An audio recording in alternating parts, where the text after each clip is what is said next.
Hello प्यारे student, आप लोग कैसे हैं। आप सभी को एक बार फिर से राम्स क्रेजी लर्निंग पे स्वागत करता हूं, हार्दिक अभिनंदन करता हूं। और आप लोगों की डिमांड पे कि सर आप जल्दी से एक वीडियो लाइए, तो मैंने भी सोचा कि क्यों ना एक सर्कुलेटरी सिस्टम का एक वीडियो प्रोवाइड करा जाए। तो अगर सर्कुलेटरी सिस्टम का वीडियो मैंने अभी मैंने सोचा कि अभी जितना पूरा फुल चैप्टर पढ़ाएंगे, सर्कुलेटरी सिस्टम, एक्सक्रीटरी सिस्टम भी पढ़ाएंगे। बाकी अगर वीडियो अच्छी लगी, अगर आप लोग प्यार देते रहिएगा तो हम ज़रूर कोशिश करेंगे अच्छी वीडियो बनाने की, नई वीडियो बनाने की। और मुझे पूरा विश्वास है कि आप लोगों को मेरा पढ़ाया हुआ जो भी कंसेप्ट होगा, जो भी मैं बताऊंगा पढ़ाऊंगा, वो सारा कंसेप्ट आपको अच्छे से समझ में आएगा। इसमें कोई दो राय नहीं है, कोई दिक्कत वाली बात नहीं है। क्योंकि हम जस्ट पढ़ेंगे तो एक एक कंसेप्ट को अच्छे से समझते हुए पढ़ेंगे। हम लोगों का क्या रहेगा, पहले वो मैं आप लोगों को बता देता हूँ कि मेरी प्लानिंग क्या है, हम किस तरह से कंटेंट आप लोगों को प्रोवाइड करना चाहते हैं। क्योंकि अभी हाल में ही मैंने अभी वीडियो की शुरुआत ही की है, तो शायद में भी हो सकता है कुछ कमियाँ भी आप लोगों को दिखे, तो बहुत सारी कमियाँ होंगी। लेकिन उन सारी कमियों के बीच हम लोगों आपस में कंसेप्ट को समझेंगे और जो भी दिक्कत होगी वो हम दूर करेंगे। और हम लोगों का जो मेन कंसेप्ट होगा ना, वो हम लोग जो पढ़ेंगे यहाँ पे, तो हम लोग जब पढ़ेंगे तो यहाँ पे जो मेन चीज़ जो आप लोगों को तीन चीज़ पे बेसिकली वर्क करा जाएगा। एक होगा कंसेप्ट बिल्डिंग पे। कंसेप्ट बिल्डिंग इतनी अच्छी रहेगी, इतनी अच्छी होगी कंसेप्ट। मेरा अपना मानना है कि कंसेप्ट अगर आप लोगों की अगर अच्छे से क्लियर हो जाती है, कंसेप्ट अगर क्लियर हो जाती है, तो उसके बाद डाउट नहीं रहेगा। मैक्सिमम 90% जो डाउट है वहीं पे ख़त्म हो जाता है। बाकी उसके बाद क्वेश्चन को सॉल्व करना है। एनसीईआरटी के इंटरनल और एक्सटर्नल क्वेश्चन को सॉल्व करेंगे। जब वो कंप्लीट हो जाता है अच्छे से, उसके बाद जा कर के हम लोग प्रीवियस ईयर क्वेश्चन लगाएंगे। बाकी अदर जितने भी बुक हैं, एस चंद के बुक और भी बहुत सारे पब्लिकेशन के बुक्स हैं, तो उन सारे बुक से आप चाहें तो लगा सकते हैं। लेकिन बेसिकली हम लोग जो वर्क करने वाले हैं वो तीन चीज़ों पे हम लोग बेसिकली वर्क करेंगे। तो आप लोगों को अच्छे से क्लियर हो गया होगा। तो क्या करना है, हमें कंसेप्ट की बिल्डिंग करनी है। Concept building is the first thing. And the second thing, NCERT का इंटरनल क्वेश्चन, एनसीईआरटी का इंटरनल एक्सटर्नल सारा क्वेश्चन कर लेना है एनसीईआरटी का। After that we have to move on previous year question, and after solving the previous year question, then we have to come back and to again revise the concept and again solve the internal question, external question of NCERT, and then we have to do the same thing. You have to solve the previous year question. मतलब इन सारी चीज़ों को करने के बाद अगर time मिलता है, अगर लगता है कि नहीं सर और हमें करने की ज़रूरत है, देन आप अदर बुक को आप जा सकते हैं, अदर बुक पे आप जा सकते हैं। बट ये तीन चीज़ को 3 बार करने के बाद ही आप अदर बुक पे जाएं तो ज़्यादा अच्छा रहेगा। क्योंकि आप तीन चीज़ को जिन चीज़ों को मैंने आप लोगों को अभी बताया है, तो उन चीज़ों पे अगर वर्क करते हैं तो हो जाएगा। तो बेसिकली मेरा जो कहना है कि अभी हम एक सीरीज़, अगर आप लोगों को अगर वीडियो पसंद अगर आती है तो आप कमेंट कीजिए। और अगर आप लोगों का अगर प्यार रहा, इस तरह की जो वीडियो है हम लाएंगे और आप लोगों को अच्छे से कंसेप्ट डिलीवर करेंगे। बस आप लोग अपना प्यार देते रहिए। जैसा भी हो, अपना कमेंट ज़रूर लिखिए कमेंट बॉक्स में कि हमें क्या इम्प्रूव करने की ज़रूरत है, इम्प्रूवमेंट करने की ज़रूरत है, और हमें क्या चेंज इसमें कर सकते हैं, और और किस तरह का कंसेप्ट लाइक कैसे और इसमें ऐड ऑन कर सकते हैं। आप लोगों की कंसेप्ट बिल्डिंग में और क्या क्या चीज़ नई ऐड हो सकती है, नई चीज़ों को ऐड हम कर सकते हैं अपने तरफ से। तो आप ज़रूर कमेंट बॉक्स में हम सारे अपने वैल्यूएबल कमेंट्स को टाइप करें, लिखें ज़रूर। तो बेसिकली हम मूव करते हैं कंसेप्ट के ऊपर। जो हम लोगों का आज का टॉपिक है वो है सर्कुलेटरी सिस्टम। सर्कुलेटरी सिस्टम को ट्रांसपोर्ट सिस्टम भी कहते हैं, जैसा कि नाम से क्लियर है। सर्कुलेटरी सिस्टम मतलब सर्कुलेट करना। एक ऐसी सिस्टम बनी हुई है हमारे शरीर के अंदर जिसमें जो चीज़ें हैं, जो मटेरियल्स हैं, जो न्यूट्रिएंट्स हैं, बहुत सारी चीज़ें उसमें सर्कुलेट करती है। अब सर्कुलेट क्यों कर रही है, आखिर करने की ज़रूरत क्यों है, सर्कुलेट जो हमारे शरीर के अंदर हो रही है, आखिर इसकी ज़रूरत क्यों पड़ी। देखिए, जैसा कि आप लोग जानते हैं कि हमारा जो शरीर है वो मल्टीपल बहुत सारे सेल से मिलकर हमारा जो शरीर है वो बना हुआ है। तो जब इतने सारे सेल हैं और प्रत्येक सेल को जो एक बोल सकते हैं कि जो एक बेसिक रिक्वायरमेंट होती है ऑक्सीजन की, न्यूट्रिएंट्स की, बाकी अदर चीज़ों की, तो उन सभी चीज़ों को वहाँ तक सेल तक पहुँचाएगा कौन? पहुँचाने का जो काम है ना, सेल से जो बेस्ट प्रोडक्ट बन रहा है उसको ले करके वापस एक पर्टिकुलर ऑर्गन तक, बॉडी के एक खास ऑर्गन जो कि बेस्ट प्रोडक्ट को निकालने का काम करता है, वहाँ तक उसको पहुँचाना, फिर सेल तक जितने भी न्यूट्रिएंट्स वगैरह हैं उसको वहाँ तक पहुँचाना। तो ये जितनी भी चीज़ें हो रही है शरीर के अंदर, एक सिस्टम, एक मतलब बोल सकते हैं आप कि एक सिस्टम के तहत हो रही है। उस सिस्टम को कहते हैं सर्कुलेटरी सिस्टम। तो इसमें क्या होता है कि मटेरियल सर्कुलेट करते हैं पूरे बॉडी में, और पूरे सर्कुलेट करके प्रत्येक सेल को क्या चीज़ प्रोवाइड करते हैं? प्रत्येक सेल को nutrition, oxygen, CO2, glucose, hormones और भी बहुत सारी चीज़ें हैं, एंजाइम्स, जितने भी तमाम तरह की चीज़ें हैं वो हमारे सेल को मिल रही है। तो इसलिए सर्कुलेटरी सिस्टम पढ़ना ज़रूरी होता है। और चूँकि सर्कुलेटरी सिस्टम आप जानते हैं कि सर्कुलेटरी सिस्टम को ट्रांसपोर्टरी सिस्टम कहते हैं, चूँकि इसमें चीज़ों को ट्रांसपोर्ट किया जाता है एक। और ये देखिए, ये जितनी भी चीज़ें ट्रांसपोर्ट हो रही है, एक सर्कुलेट हो रही है, तो जानते हैं कि सर्कुलेट होने, ट्रांसपोर्ट होने के लिए एक मीडियम चाहिए। तो वो मीडियम हमारा होता है ब्लड और लिम्फ। अभी हम लोग पढ़ेंगे आगे। तो ब्लड और लिम्फ जो होता है वही एक सर्कुलेटरी सिस्टम बनाता है। ब्लड, लिम्फ, हार्ट, इन सारे ऑर्गन्स के मिलने के बाद ही सर्कुलेटरी सिस्टम बनता है। तो पहले समझ लेते हैं कि सर्कुलेटरी सिस्टम होता क्या है, इसका डिफिनेशन। अ सिस्टम यहाँ पे होगा L।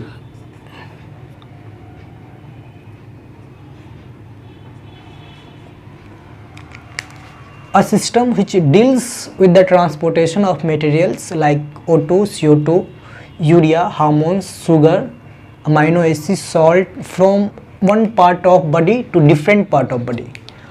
और अलग अलग, मतलब एक ऐसा सिस्टम है जिसमें मटेरियल का ट्रांसपोर्ट होता है एक पार्ट से दूसरे पार्ट तक।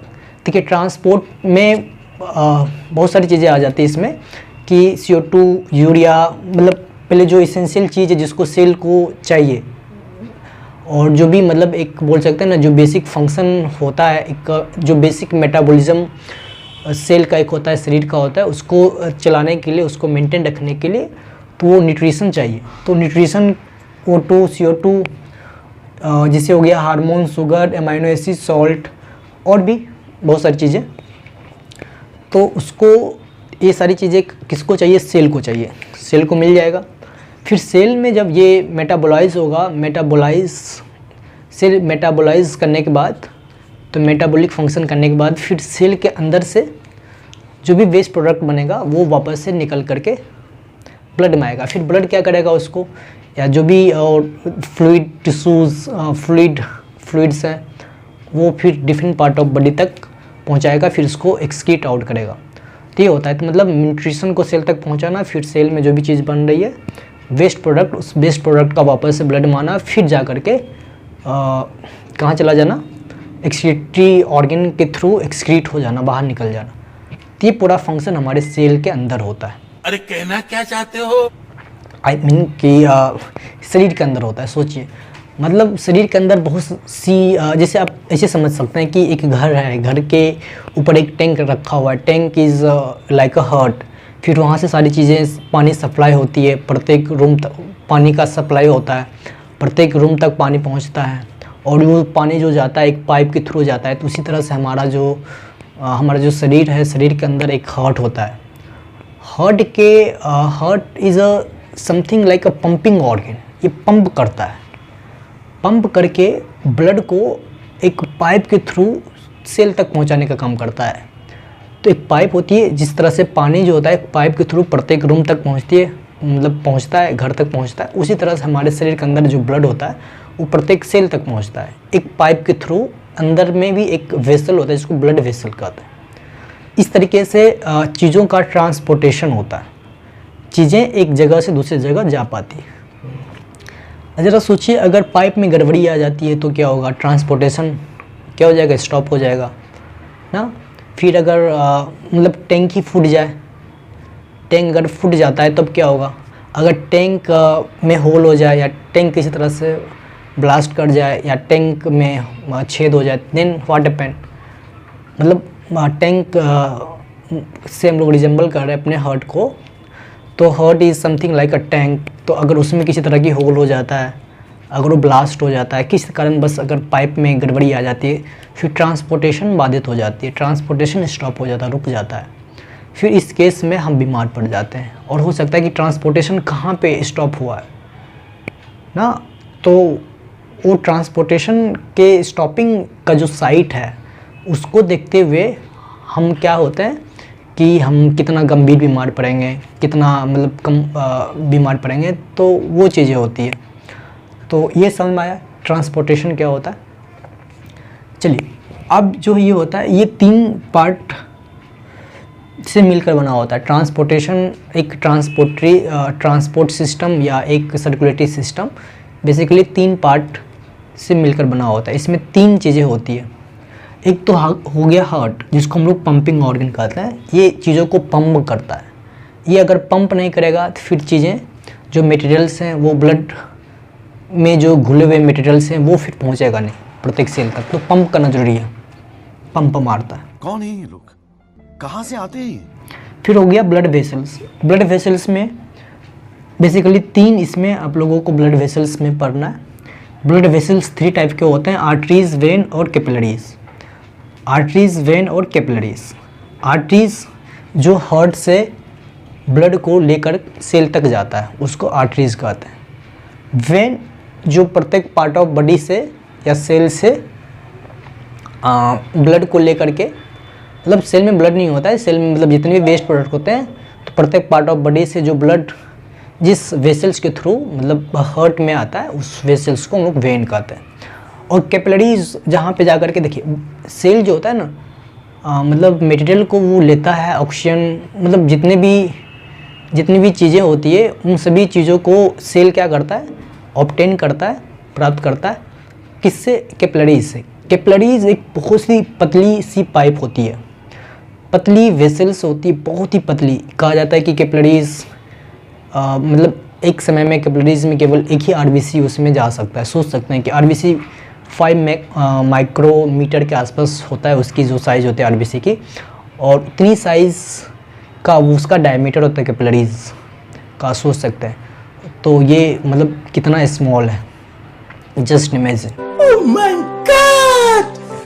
तो आर्टरीज, वेन और कैपिलरीज, और कैपिलरीज से ही सेल क्या करता है, चीज़ों को प्राप्त करता है। जितने भी मटेरियल्स होते हैं, मटेरियल्स को, इसेंशियल मटेरियल्स को प्राप्त करता है। फिर जो भी बेस्ट प्रोडक्ट बनता है, फिर कैपिलरीज में पहली बार कैपिलरीज में वो आता है, इंटर करता है डिफ्यूजन के प्रोसेस। चीज़ें मतलब जो भी चीज़ ऐसा है सेल मतलब कैपिलरी से डायरेक्ट सेल ले लिया, वो डिफ्यूज करके जाता है। बताएंगे आपको कैसे डिफ्यूज करके जाता है। तो कैपिलरीज हो गया, आर्टरीज हो गया, वेन हो गया और कैपिलरीज। हम लोग मतलब घबराने की ज़रूरत नहीं है, प्रत्येक पार्ट को हम अच्छे से बारीकी से पढ़ेंगे, एक डिटेल्ड वे में पढ़ेंगे। तो डिटेल्ड स्टडी होगी हम लोगों की, मतलब टेंशन लेने की ज़रूरत नहीं है बिल्कुल। और एक सर्कुलेटरी मीडियम होता है। सर्कुलेटरी मीडियम की जो सर्कुलेट करता है, जो चीज़ों को लेकर के जाता है, मतलब ऐसा कुछ फ्लूइड टाइप का ही होना चाहिए जो सर्कुलेट करे। तो हमारा हो गया ब्लड और लिम्फ।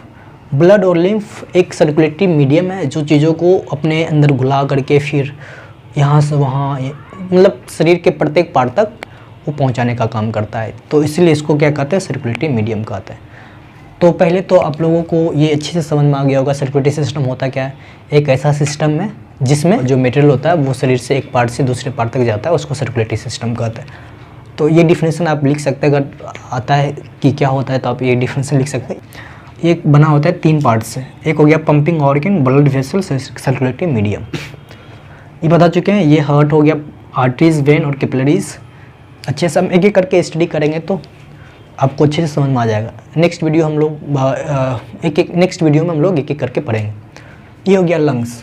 अब लंग्स को देखिए, ये हो गया हार्ट, ये हो गया हमारा सेल, आप बोल सकते हैं। यहाँ पे बीच में आप बोल सकते हैं कि यहाँ पे सेल है।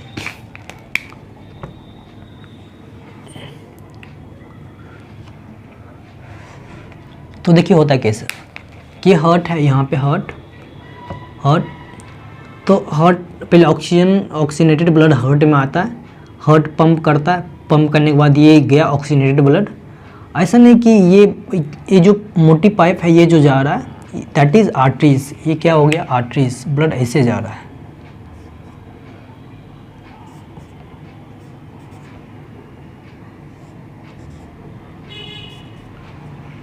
ब्लड का फ्लो आप समझ सकते हैं देख करके डायग्राम में, जैसा कि क्लियर है। अब लोगों को अच्छे समझ में आ रहा होगा। जहाँ भी अगर समझ ना आए तो ज़रूर आप कमेंट करें, फिर वापस हम उस कंसेप्ट को दोबारा से आपको बताएंगे एक नई वीडियो डाउट सेशन में। तो अब देखिए यहाँ से ब्लड इधर आ रहा है फ्लो होते हुए, तो ये जो जिस पाइप से आ रहा है इस पाइप को क्या कहते हैं हम लोग आर्टरीज कहते हैं। आपको रेड ब्लड से दिखा है यहाँ पे, ये क्या हो गया आर्टरी हो गया, ये हो गया। चूँकि ये ब्लड को हार्ट तक ला रहा है इसको क्या कहेंगे वेन कहेंगे, चूँकि लंग से ला रहा है इसलिए इसको पल्मोनरी वेन कहेंगे। देखिए ये सेल से ये क्या हो रहा है, ये ब्लड ये जो वेसल है इस सेल से जो सेल के आसपास सेल को ये दिया ऑक्सीजन, यहाँ से जितने भी न्यूट्रिशन वगैरह है आर्टरीज से होकर के ऑक्सीजन ब्लड ले करके आ रहा है यहाँ से, फिर यहाँ से डिफ्यूज़ करके ऑक्सीजन सेल के अंदर जाएगा यहाँ से, फिर जितने भी एसेंशियल मटेरियल हैं और जो ज़रूरी मटेरियल है वो यहाँ से डिफ्यूज़ करके यहाँ से बाहर निकल जाता है, यहाँ से डिफ्यूज़ आउट हो जाता है, डिफ्यूज़ करके सेल में चला जाएगा। फिर सेल में जाने के बाद फिर सेल में वो मेटाबॉलिक एक्टिविटीज़ के रिजल्ट में क्या बनेगा, और भी मतलब बहुत सारे बेस्ट प्रोडक्ट बनेंगे। तो as a result of metabolic activities in the cell तो बहुत सारे वेस्ट प्रोडक्ट बनते हैं। तो वेस्ट प्रोडक्ट भी डिफ्यूज़ हो करके जैसे CO2 हो गया, यूरिया हो गया, और भी बहुत सारी चीज़ें बनती है। जैसे कि मेन CO2 हो गया, तो सेल से CO2 डिफ्यूज़ करके कहाँ निकल कर आ जाता है वापस से पहले आता है, इसको कहते हैं लिक्विड मीडियम या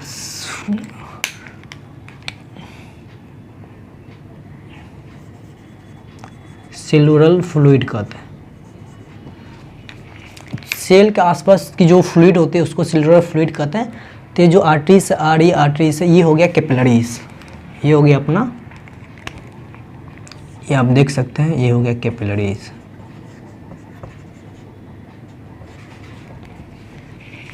तो आर्टरीज आया, आर्टरीज, फिर ये कैपिलरीज में आर्टरीज क्या हो गया डिवाइड हो गया, ये पतली सी पाइप है।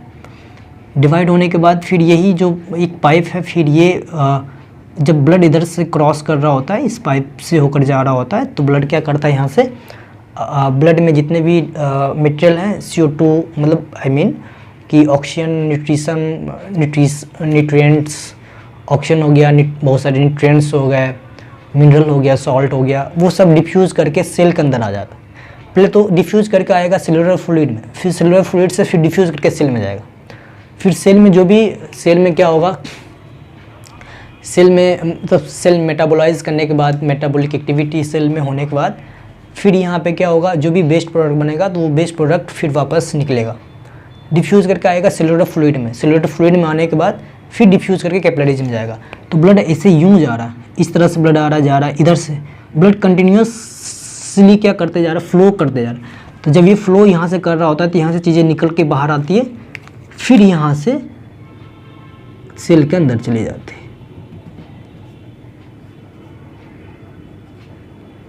मतलब यहाँ से बाहर निकल करके आई,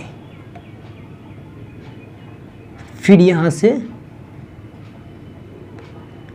फिर से कैपिलरीज के अंदर जो बेस्ट प्रोडक्ट या जो भी इसेंशियल चीज़ है जो इसके आसपास जो ये सेल के सराउंडिंग जो लिक्विड है सेलुलर फ्लूइड, उसमें जो भी इसेंशियल चीज़ें हैं वो वापस से डिफ्यूज़ करके कैपिलरीज में पहुंच गए।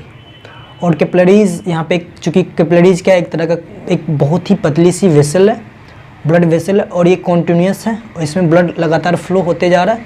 जैसे फ्लो होने के दौरान ही यहाँ से डिफ्यूज़ करके बाहर आया, फिर ये सेलुलर फ्लूइड में, फिर सेलुलर फ्लूइड में सेल के अंदर गया, फिर वहाँ से मेटाबोलाइज किया, सेल में की मेटाबॉलिक एक्टिविटीज़ हुई, सेल मेटाबोलाइज करने के बाद फिर यहाँ से चीज़ें निकल करके सिल्यूटेड फ्लूइड में आई, फिर यहाँ से निकल करके ये कैपिलरीज में इंटर हो गई।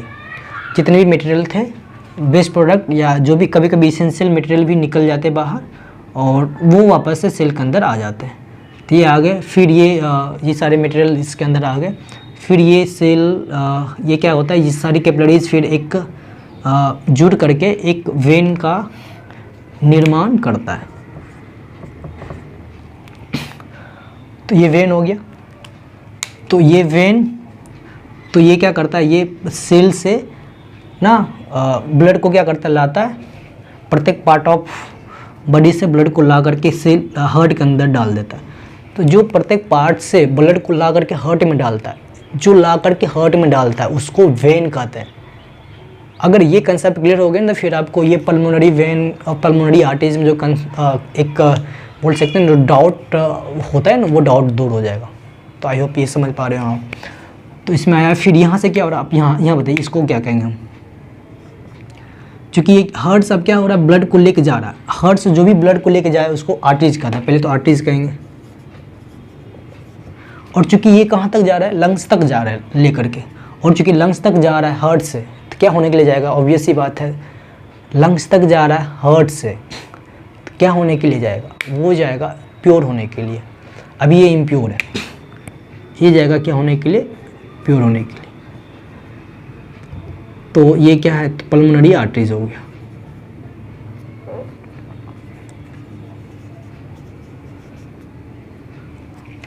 तो वो पल्मोनरी वेन हो गया, पल्मोनरी आर्टरीज, फिर लंग्स तक आ गया। तो ये आप एक फ्लो चार्ट आप याद रख सकते हैं कि इस फ्लो चार्ट के थ्रू कैसे जो है मटेरियल जो है वो ट्रांसपोर्ट हो रहा है और डिफरेंट पार्ट ऑफ बॉडी तक कैसे पहुंच पा रहा है और किस सिस्टम के थ्रू हो रहा है। तो ये अच्छे से समझ पाए होंगे। तो आपके मन में क्वेश्चन आ रहा होगा कि सर ये क्यों बनाए, फिर ये क्या है, यही लिम्फेटिक सिस्टम है। तो एक्चुअली होता क्या है, जब क्या होता है यहाँ से, जब ये ब्लड यहाँ कैपिलरीज से होकर क्रॉस कर रहा होता है, तो इसमें इससे बहुत सारे जो मटेरियल हैं, जो इसेंशियल मटेरियल है, वो भी डिफ्यूज आउट हो जाता है, सेलुलर फ्लूइड में आ जाता है। जैसे कि फैट हो गया, बहुत सारे ऐसे भी मतलब मटेरियल है जैसे कि फैट के मॉलिक्यूल्स, कुछ अमाइनो एसिड भी, तो सब जब बाहर निकल जाते हैं तो फिर वो फैट थोड़े से बड़े आकार के होते हैं, उसकी साइज थोड़ी बड़ी होती है, वो ब्लड कैपिलरीज में वापस अंदर नहीं जा पाते, क्योंकि ब्लड प्रेशर बहुत ज़्यादा था इसलिए बाहर तो निकल गया, फिर अंदर जाने में दिक्कत हो रही है। फिर यहीं पे काम आता है हमारा लिम्फेटिक सिस्टम। तो लिम्फेटिक सिस्टम क्या करता है, इसका भी इस तरह से कैपिलरी बनी हुई है, तो लिम्फेटिक कैपिलरीज इस तरह से सारी चीज़ें बनी हुई है। तो ये क्या करता है कि जो बच गया है, जो एसेंशियल चीज़ है, जो बच गया जिसको ब्लड में रहना चाहिए, वो क्या करता है, वो कलेक्ट करता है। कलेक्ट करने के बाद फिर जा करके आप देख सकते हैं लिम्फेटिक सिस्टम में, तो एक लिम्फ भी एक तरह का फ्लूइड होता है, वो उस चीज़ों को कलेक्ट करता है, फिर ये ले जा करके किस में डाल देता है, ये वेन में डाल देता है। जो हार्ट के नज़दीक जो एक वेना केवा है ना, इन्फीरियर वेना केवा, उसमें जाके ये डाल देता है। तो इस तरह से जो भी एसेंशियल मटेरियल है, एसेंशियल मटेरियल जो हैं वो भी किस में चला जाता है, वापस से ब्लड में चला जाता है। तो लिम्फेटिक सिस्टम का ये काम है। केवल ये काम नहीं है, इसके अलावा भी बहुत सारा काम है इसके अलावा इसका जो एक मेन फंक्शन है कि ये लिम्फ, या देख रहे होंगे यहाँ पे ये क्या बना है, हम ये लिम्फ नोड है। तो लिम्फ नोड एक तरह का आप बोल सकते हैं कि वहीं से लिम्फोसाइट का निर्माण होता है, मतलब वहीं से लिम्फोसाइट प्रोड्यूस होता है। लिम्फोसाइट की फॉर्मेशन यहीं पे होती है, ये लिम्फ नोड से। आप देखते हैं आर्मपिट में भी लिम्फ नोड है, स्प्लीन आप सुने होंगे, वो भी एक तरह का लिम्फ नोड ही है। यहाँ पे भी दो आपको दिखेगा, यहाँ पे ये भी लिम्फ नोड ही है। तो लिम्फ नोड आप बचपन में देखे होंगे कभी कभी, मतलब जब बीमार आप पड़ते हैं या बुखार वगैरह अगर आपको होती है, बुखार वगैरह लगता है, तो उसमें क्या होता है कि आपका जो कहीं कहीं जो होता है ना, वहाँ पे वो थोड़ा सा मतलब वो आप बोल सकते हैं कि एक छोटा सा मतलब एक गोली जैसा, मतलब वो आपको कहीं कहीं दिखेगा, एक नोड जैसा आपको दिखेगा, वो थोड़ा बड़ा हो जाता है साइज़ में। वो एक्चुअली में और कुछ नहीं बल्कि ये लिम्फ नोड ही है। तो लिम्फ नोड एक्चुअली में उस वक्त क्या होता है कि वो ज़्यादा एक्टिव हो जाता है, क्योंकि आप बीमार पड़े हुए हैं, तो उस वक्त डिमांड बढ़ जाती है लिम्फोसाइट की प्रोडक्शन की, इसलिए वो ज़्यादा लिम्फोसाइट को प्रोड्यूस करता है मतलब बनाता है, तो इसलिए वो थोड़े से आकार में बड़े हो जाते हैं। बट मतलब जैसे जैसे आप ठीक होते जाते हैं फिर वो उसकी साइज़ भी छोटी होती चली जाती है। तो इस तरह से इसका काम है। तो आई होप ये पूरा एक जो ओवरऑल जो एक ओवरव्यू जो मैं आप लोगों को देने की कोशिश मैंने अभी जो किया है वो अभी आप लोगों को अच्छे से समझ में आया होगा। तो ये छोटी सी कोशिश थी बताने की कि सर्कुलेटरी सिस्टम हमारे शरीर में किस तरह से काम करता है और किस तरह से चीज़ें जो होती है एक जगह से दूसरी जगह जाती है, फिर वहाँ से वेस्ट प्रोडक्ट बाहर कैसे निकलता है। इन तमाम चीज़ों पे मैंने आज चर्चा की है। तो आई होप ये छोटी सी वीडियो आप लोगों को पसंद आई होगी। अगर कहीं भी कुछ क्वेरीज रह गई हो तो हम इसका एक नेक्स्ट वीडियो भी बनाएंगे। इसका जब तक कंप्लीट नहीं हो जाता तब तक इसको हम लोग अभी कैरी करेंगे। तो ये हो गया सर्कुलेटरी सिस्टम का। फिर इसका नेक्स्ट वीडियो आएगा और ये पूरी एक सीरीज़ होगी, पूरा सर्कुलेटरी सिस्टम और एक्सक्रीटरी सिस्टम कम्प्लीटली हम लोग अच्छे से पढ़ेंगे। पूरा कंप्लीट वीडियो आप लोगों को मिलेगा।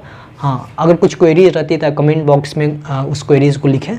फिर जो भी होगा हम आपके वैल्यूएबल कमेंट का तो पहले बता चुके कि इंतज़ार कितना रहता है। और ये वीडियो कैसा लगा आप लोगों को ज़रूर बताएं। फिर या कहाँ पे हमें मतलब इम्प्रूव करने की ज़रूरत है। तो इस तरह की आप अगर कमेंट करना चाहते हैं कि सर यहाँ पर आप थोड़ा सा इस तरह से बता सकते हैं, इस तरह से बता तो ज़्यादा अच्छा रहता है। अगर कुछ आप अगर सजेशन देना चाहें तो आप भी सजेशन दे सकते हैं। तो आज के लिए इतना ही रखते हैं। फिर हम लोग मिलते हैं नेक्स्ट वीडियो में। तब तक के लिए आप पढ़ते रहिए और नई चीज़ों को सीखते रहिए। मिलते हैं नेक्स्ट वीडियो में, तब तक के लिए जय हिंद। मजा आया।